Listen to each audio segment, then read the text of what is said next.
আসসালামু আলাইকুম ওয়া ৰাহমাতুল্লাহি ওয়া বাৰাকাতুহু। আলহামদুলিল্লাহ, আসসালাতু ওয়াসসালামু আলা ৰাসূলিল্লাহ, আম্মা বাদ। আজি আপোনালোকৰ সন্মুখত কোৰআন মজিদৰ বিশেষ এটা সূৰা আল ফাতিহা লৈ উপস্থিত হৈছো। ইনশাআল্লাহ এই সূৰাৰ অসমীয়া ভাৱানুবাদ কৰিবলৈ যত্ন কৰিম। তাহক আৰম্ভ কৰো আজিৰ এই ভাৱানুবাদ। আউযু বিল্লাহি মিনাশ শাইতানিৰ ৰাজিম। বিসমিল্লাহিৰ ৰহমানিৰ ৰহিম। আলহামদুলিল্লাহি ৰাব্বিল আলামিন।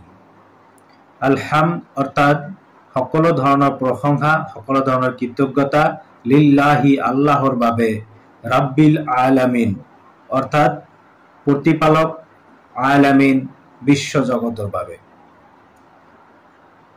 এই আয়াতত আল্লাহ পাকে আমাক কৈ আছে আলহামদুলিল্লাহি ৰাব্বিল আলামিন। আলহামদ অৰ্থাৎ সকলো ধৰণৰ প্ৰশংসা, সকলো ধৰণৰ কৃতজ্ঞতা। ইয়াতে আপনি মই বুজিব লাগিব যে কিয় সকলো ধৰণৰ প্ৰশংসা আল্লাহৰ, সকলো ধৰণৰ কৃতজ্ঞতা আল্লাহৰ। আপনি যি অৱস্থাতে নাথাকক কিয়, আপনি ধনী হ'ব পাৰে, দুখীয়া হ'ব পাৰে, সুস্বাস্থ্য হ'ব পাৰে, বেমাৰী হ'ব পাৰে, ৰোগী হ'ব পাৰে, দুখত থাকিব পাৰে, সুখত থাকিব পাৰে, এনেকুৱা সৰ্ব অৱস্থাত আপনি আল্লাহৰ প্ৰশংসা কৰিব লাগিব, আল্লাহৰ কৃতজ্ঞতা জ্ঞাপন কৰিব লাগিব। কিয় কৃতজ্ঞতা জ্ঞাপন কৰিম? কাৰণ তেওঁ গোটেই বিশ্ব জগতৰ প্ৰতিপালক। তেওঁ আপোনাক প্ৰতিপালন কৰি আছে, মোক প্ৰতিপালন কৰি আছে। আজি মই বা আপুনি যিখিনি পাইছো, আমাৰ দুটা চকু, নাক, কাণ, জিভা, ছাল, এই যি অংগ প্ৰত্যংগ দি মোক বনোৱা হৈছে, মোক সৃষ্টি কৰা হৈছে, সেই গোটেইখিনি বস্তু আল্লাহে দিয়া। সেইকাৰণে আপুনি কি কৰিব লাগিব? আল্লাহৰ প্ৰশংসা কৰিব লাগিব, লগতে কৃতজ্ঞতা। তাৰপিছত আপুনি এই বিশ্ব জগতত যি বস্তু দেখা পাইছে সেইবিলাক চাব, কিমান ধুনীয়াকৈ আল্লাহে বনাইছে, কিমান সৃষ্টি কৌশল তেখেতৰ ওচৰত আছে। এইবিলাক চাই আপুনি আপ্লুত হ'ব, আপুনি আল্লাহৰ প্ৰতি প্ৰশংসা কৰিব। সেইকাৰণে কৈছে সকলো প্ৰকাৰৰ প্ৰশংসা, আপুনি যি অৱস্থাতে নাথাকক কিয় তাৰ প্ৰশংসা কৰিব লাগিব আলহামদুলিল্লাহ, অৰ্থাৎ সৰ্বপ্ৰকাৰৰ প্ৰশংসা আল্লাহৰ বাবে। আৰু সেই আল্লাহ কোন? এটা মাত্ৰ বৰ্ণনা দি কৈছে ৰাব্বিল আলামিন, অৰ্থাৎ তেওঁ প্ৰতিপালক, প্ৰতিপালন কৰি আছে গোটেই বিশ্ব জগতক। তাৰ পিছৰ আয়াতত আল্লাহ কৈছে আৰু ৰহমানিৰ ৰহিম। সেই আল্লাহৰ বৰ্ণনা দি আল্লাহে নিজে কৈছে তেওঁ কেনেকুৱা ৰহমান আৰু ৰাহিম, তেওঁ পৰম কৰুণাময়, পৰম দয়ালু। অৰ্থাৎ আজি আপুনি মই জীয়াই আছো, এই পৃথিৱী জীয়াই আছে, এই বিশ্ব জগত জীয়াই আছে, এই বিশ্ব জগতৰ অস্তিত্ব আছে, অৰ্থাৎ আল্লাহৰ কৰুণা আপোনাৰ প্ৰতি, মোৰ প্ৰতি, প্ৰত্যেকটো জীৱ জন্তুৰ প্ৰতি, প্ৰত্যেকটো জড় পদাৰ্থৰ ওপৰত কৰুণা, দয়া থকাৰ বাবে আমি আজি বৰ্তি আছো। সেই কথাটো আমাক বুজাব বিচাৰিছে যে সেইজন আল্লাহৰ আমি শুক্ৰিয়া, আমি প্ৰশংসা কৰিম, যিজন আল্লাহ গোটেই বিশ্ব জগতৰ প্ৰতিপালক, আৰু তেওঁ কি পৰম দয়ালু আৰু পৰম কৰুণাময়। এই যে আমি এতিয়া কথা পাতি আছো, মই এতিয়া ভিডিঅ' বনাই আছো, আল্লাহৰ যদি কৰুণা নাথাকিলেহেঁতেন মই ভিডিঅ' বনাব নোৱাৰিলোহেঁতেন, মই আল্লাহৰ বাণী প্ৰচাৰ কৰিব নোৱাৰিলোহেঁতেন। সেইকাৰণে আল্লাহৰ প্ৰশংসা, আল্লাহৰ শুক্ৰিয়া। আজি মোৰ হাতত এটা টেবলেট আছে, এটা লেপটপ আছে, এটা মোবাইল আছে। এই যে বস্তুবিলাক মই পাইছো, যিবিলাকৰ মাধ্যমত মই ভিডিঅ' বনাই আছো, এইবিলাক যদি আল্লাহে মোক নিদিলেহেঁতেন মই এইটো বনাব নোৱাৰিলোহেঁতেন। মোৰ অস্তিত্ব, মোৰ সুখ, মোৰ দুখ, মোৰ সন্তান, মোৰ মা দেউতা, মোৰ ল'ৰা ছোৱালী, মোৰ ৱাইফ, গোটেইবিলাক আল্লাহে দিয়া ঋণ। আমাক ঋণ দিছে, আমি ঋণী আল্লাহৰ ওচৰত। সেইকাৰণে তেওঁৰ কৃতজ্ঞতা আমি পালন কৰিব লাগিব।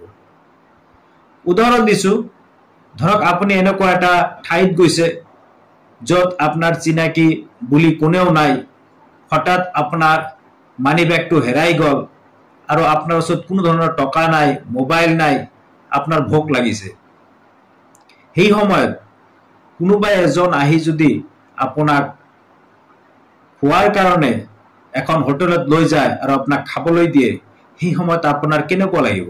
য'ত আপোনাৰ চিনাকি কোনো নাই, কোনো বিকল্প পন্থা নাই, সেই সময়ত মানুহজন যেতিয়া আপোনাক হোটেলত লৈ যায় কিবা খুৱাব, তেতিয়া সেই মানুহৰ প্ৰতি আপোনাৰ ধাৰণাটো কি আহিব?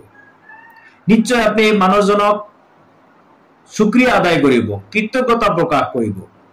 চাওক, একবেলা আপোনাক ভাত খোৱাৰ কাৰণে যদি আপুনি তেওঁৰ প্ৰতি কৃতজ্ঞতা থাকিব পাৰে, সেইজন মহান আল্লাহ যিজনে আপোনাক সৃষ্টি কৰিছে, যিজনে আপোনাক চলাই আছে, যিজনে আপোনাক লালন পালন কৰি আছে, সেইজন আল্লাহৰ প্ৰতি আপুনি কৃতজ্ঞতা কিয় নাথাকিব? আমি কৃতজ্ঞতা কিয় প্ৰকাশ নকৰিম? তাৰ প্ৰশংসা কিয় বৰ্ণনা নকৰিম? এই কথাটো আল্লাহ পাকে আমাক কৈছে, আলহামদুলিল্লাহি ৰাব্বিল আলামিন আৰ ৰহমানিৰ ৰহিম। তাৰপিছত আল্লাহ পাকে কৈছে মালিক ইয়াউমিদ্দিন, আৰু সেইজন আল্লাহ, তেওঁৰ বৰ্ণনা তেখেত নিজে দি গৈছে, মালিক ইয়াউমিদ্দিন, আৰু সেইজন ৰব, সেইজন দয়ালু, সেইজন করুণাময়, সেইজন আল্লাহ তেওঁ কি? মালিক ইয়াউমিদ্দিন, তেওঁ মালিক, তেওঁ অধিপতি। ইয়াউমিদ্দিন অৰ্থাৎ হিসাব দিৱসৰ যিদিনা হিসাব লোৱা হ'ব, যিদিনা আপোনাৰ যি কৃতকৰ্ম কৰিছে তাৰ হিসাব লোৱা হ'ব, সেই দিনৰ মালিক। অৰ্থাৎ কিয় হিসাব ল'ব? এই যে আপোনাক যৌৱন দিছিল, আপোনাক জীৱন দিছিল, আপোনাক ল'ৰা ছোৱালী দিছিল, আপোনাক টকা দিছিল, আপোনাৰ স্ত্ৰী দিছিল, আপোনাৰ মা দেউতা দিছিল, আপোনাৰ জ্ঞান দিছিল, আপোনাক যি যি বস্তু দিছিলে, এইটো এক প্ৰকাৰ আল্লাহৰ ওচৰত আপুনি ঋণ। এই ঋণৰ হিসাব আপোনাক দিব লাগিব। আপুনি এইবিলাক নিয়ামত যিটো আল্লাহৰ পৰা পাইছে, এইবিলাক কেনেকৈ খৰচ কৰিছে, ক'ত ক'ত ব্যৱহাৰ কৰিছে, এইবিলাকৰ ওপৰত সিদিনা হিসাব ল'ব আল্লাহে। সেইকাৰণে কৈছে মালিক ইয়াউমিদ্দিন, হিসাব দিৱসৰ মালিক। তাৰপিছত আল্লাহ পাকে কৈ আছে ইয়্যাকা না'বুদু ওয়া ইয়্যাকা নাস্তাইন। তাৰপিছত আল্লাহ আমাক কৈছে ইয়্যাকা না'বুদু, এই যে আপুনি যে মালিক, আপোনাক হিসাব দিব লাগিব, সকলো বস্তু আপুনি দিছে, আপুনি করুণা কৰি আছে, আপুনি প্ৰতিপালন কৰি আছে, তো সেইজন আল্লাহক ইয়্যাকা না'বুদু, সেইকাৰণে কি কৰো?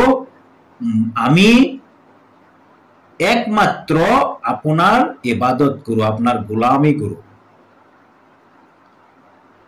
কথাটো হল যে এই যে আপনি যে সব মোক দিছে, অর্থাৎ আপুনি মালিক, বিচার দিনৰ মালিক। যিজন বিচাৰ দিনৰ মালিক হব, তেও দিয়াৰ দিনৰ মালিক, তেও আপোনাক যি যি বস্তু দিছে তাৰো মালিক। সেইকাৰণে কৈছে ইয়্যাকা না'বুদু, আমি একমাত্ৰ আপোনাৰে ইবাদত কৰো, আপোনাৰে গোলামি কৰো। যেহেতু আপনি মোক দিছে, গতিকে আপনাৰ হুকুম পালন কৰা মোৰ কাৰণে অপৰিহাৰ্য, সেইকাৰণে মই আপনাৰে গোলামি কৰো। তাৰপিছত কৈছে ওয়া ইয়্যাকা নাস্তাইন, যেহেতু মই আপনাৰ গোলাম, মই আপনাৰ গোলামি কৰো, আপনাৰ আদেশ অনুসৰি, নিষেধ অনুসৰি মই যেহেতু চলো, সেইকাৰণে কি কৰিছো?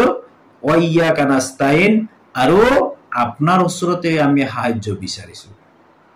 যেহেতু আপনি মোৰ মালিক আৰু মই আপনাৰ গোলাম, গতিকে মোক গোলাম হিচাপে একচেপ্ট কৰি লওক, মই গোলামি কৰিম আৰু আপনাৰ ওচৰত মই সাহায্য বিচাৰো, আপনাৰ ওচৰত সাহায্য মই বিচাৰো।